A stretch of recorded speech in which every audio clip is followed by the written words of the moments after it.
દૈનિક બાઇબલના વાંચનો. તારીખ 21 એપ્રિલ 2026, પાસ્કાના ત્રીજા અઠવાડિયાનો મંગળવાર. પહેલું વાંચન પ્રેષિતોના ચરિત્રોમાંથી અને શુભ સંદેશનું વાંચન સંત યોહાન કૃત ગ્રંથમાંથી. પહેલું વાંચન પ્રેષિતોના ચરિત્રોમાંથી અધ્યાય 7ની 51મી કડીથી અધ્યાય 8ની પહેલી કડી સુધી. તમે કેવા જિદ્દી છો! તમારા હૃદય અને કાન ધર્મ વિમુખ જ રહ્યા છે. તમે હંમેશા પવિત્ર આત્માનો વિરોધ કરો છો. તમારા વડવાઓએ કર્યું તે જ તમે કરો છો. તમારા પૂર્વજોએ કયા પૈગંબરને સતાવ્યા નહોતા, જેમણે ઈશ્વરે મોકલેલ ધર્મ પુરુષના આગમનની આગાહી કરી હતી, તેમને એ લોકોએ મારી નાખ્યા હતા. અને હવે તમે એ ધર્મ પુરુષનો વિશ્વાસઘાત કર્યો છે અને તેનું ખૂન કર્યું છે. તમને તો દેવદૂતો મારફતે નિયમ સંહિતા મળી છે, છતાં તમે તે પાડી નથી. સ્તેફાનની શહાદત. આ સાંભળીને તેમને મર્મના ઘા લાગ્યા અને તેઓ સ્તેફાન વિરુદ્ધ દાંત કચકચાવા લાગ્યા.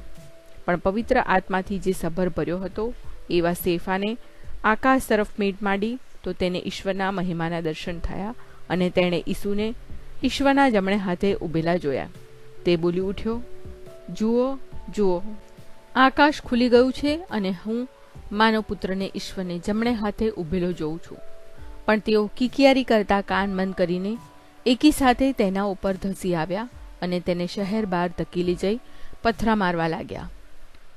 સાક્ષીઓએ પોતાના જબ્બા શાઉલ નામના જુવાનના પગ આગળ મૂક્યા. તેઓ સ્તેફાનને પથ્થર મારતા હતા ત્યારે તેણે ધા નાખીને કહ્યું, પ્રભુ ઈસુ, મારા પ્રાણને સંભાળી લો. પછી તે ઘૂંટણીએ પડીને મોટે સાદે બોલી ઉઠ્યો, પ્રભુ, આ પાપ એમને માથે ચડાવશો નહીં. એટલું કહીને તે ચીર નિંદ્રામાં પોડી ગયો. એનો વધ કરવામાં શાઉલની સંમતિ હતી. તે દિવસે યરૂશાલેમમાંના ધર્મસંઘ ઉપર ભારે અત્યાચારો શરૂ થયા અને પ્રેષિતો સિવાયના બધા યહૂદિયા અને શમરૂનના પ્રદેશમાં વહેરાઈ ગયા. આ પ્રભુની વાણી છે, તે આપણો આધાર છે.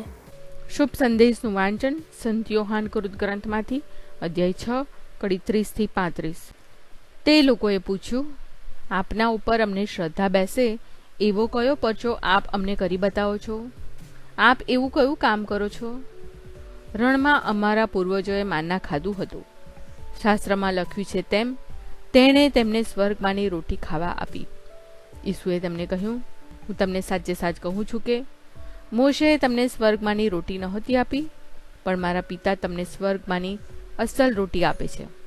કારણ ઈશ્વરની રોટી તો એ છે જે સ્વર્ગમાંથી ઉતરી આવીને જગતને જીવન અર્પે છે. ત્યારે તે લોકો ઈસુને કહ્યું, પ્રભુ, આપ અમને એ રોટી સદા સર્વદા આપતા રહો.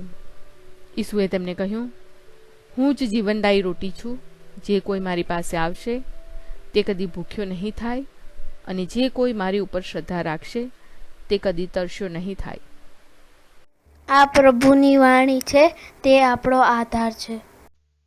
પ્રાર્થના. ઓ મારા પ્રભુ ઈસુ, હું મારા પાપો માટે પસ્તાવો કરું છું. મારા પાપો માફ કરો. મારા હૃદયમાં આવો. હું તમને મારા પ્રભુ અને તારણહાર બનાવીશ. આમેન.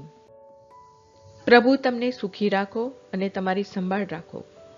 પ્રભુની તમારા ઉપર કૃપા દ્રષ્ટિ અને મહેરબાની હો.